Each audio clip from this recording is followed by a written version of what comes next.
এই বান্ধব বাংলাদেশে একটি পরিবেশ তৈরি করতে চাচ্ছে, যার জন্য তিনি আমাকে দায়িত্ব দিয়েছেন। এবং বরিশাল শহরেও আমি বরিশাল নগরে নারী বান্ধব একটি পরিবেশ, নারী বান্ধব একটি বরিশাল শহর তৈরি করার চেষ্টা করব। আমি তার প্রতি কৃতজ্ঞতা প্রকাশ করছি, শ্রদ্ধা জানাচ্ছি।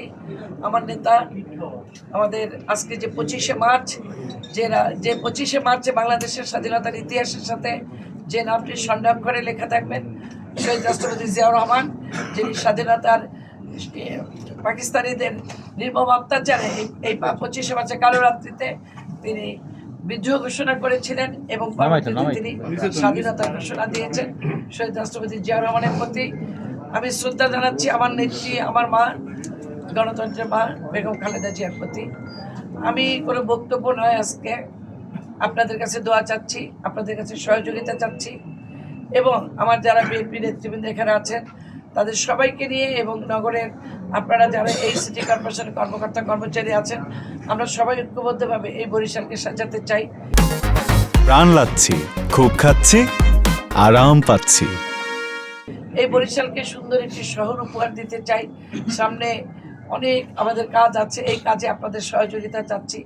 সিও সাহেব বলেছেন আপনাকে আমরা নিরাপদে রাখবো, ইনশাল্লাহ আমি নিরাপদে আছি, নিরাপদেই থাকবো শেষ কর্মদিবস পর্যন্ত। আমার রাজনীতির জীবনে কখনো আমি অনিরাপদে নিজেকে কখনো রাখিনি এবং কাউকে অনিরাপদে মুখোমুখিও করিনি। এবং এই সিটি কর্পোরেশনে ইনশাল্লাহ একটি সততার দৃষ্টান্ত স্থাপন করে সততার সাথে দুর্নীতিমুক্ত এটি সিটি কর্পোরেশন করার অঙ্গীকার ব্যক্ত করছি। স্পর্শ করবে না, দুর্নীতির সাথে যদি কেউ জড়িত থাকে তাদের ব্যাপারেও আমরা ঐক্যবদ্ধ থাকবো এই সিটি কর্পোরেশনের দুর্নীতিমুক্ত করার জন্য। আর যারা আপনারা এখানে আছেন সিটি কর্পোরেশনের কর্মকর্তা কর্মচারীবৃন্দ, আপনাদের সহযোগিতা সবচেয়ে বেশি প্রয়োজন।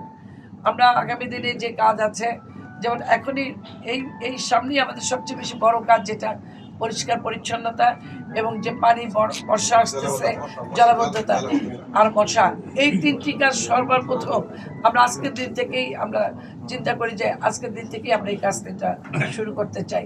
আর সামনে তো যেভাবে কাজ করব, কী কী পরিকল্পনা থাকবে সেটা আমরা নগরবাসী এবং সিটি কর্পোরেশন, সমাজের বিশিষ্ট ব্যক্তি, আমার দলের সিনিয়র নেতৃবৃন্দ সবাইকে নিয়ে মতামতের ভিত্তিতে আমরা একটি প্ল্যান করে একটা পরিকল্পনা অনুযায়ী সামনের দিনে কাজগুলো করতে চাই। আপনাদের সকলের কাছে দোয়া চেয়ে, সবাই সাহায্য সহযোগিতা চেয়ে আমি আজকে আমার বক্তব্য নয়, আপনাদের কাছ থেকে আমি আমার অঙ্গীকার ব্যক্ত করেছি আগামী দিনে আমি কিভাবে আপনাদের সাথে থাকতে চাই বা কিভাবে আমি থাকবো, এটুকুই আমার কথা।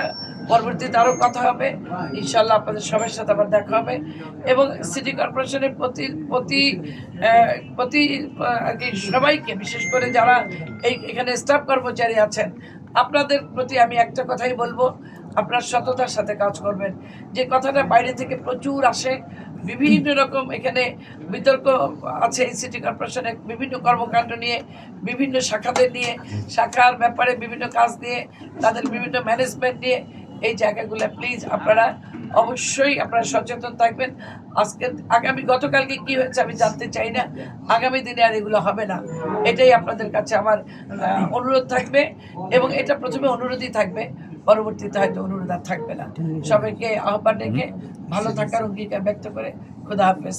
বাংলাদেশ জিন্দাবাদ, জাতীয় জিন্দাবাদ, শহীদ জিয়া চলাফেরা করার তৌফিক দিয়ে দেন। আল্লাহ আমাদের সবাইকে আমাদের দায়িত্ব পালন করার তৌফিক দিয়ে দেন। প্রথমেই দোয়ার মাহফিলের জন্য দোয়া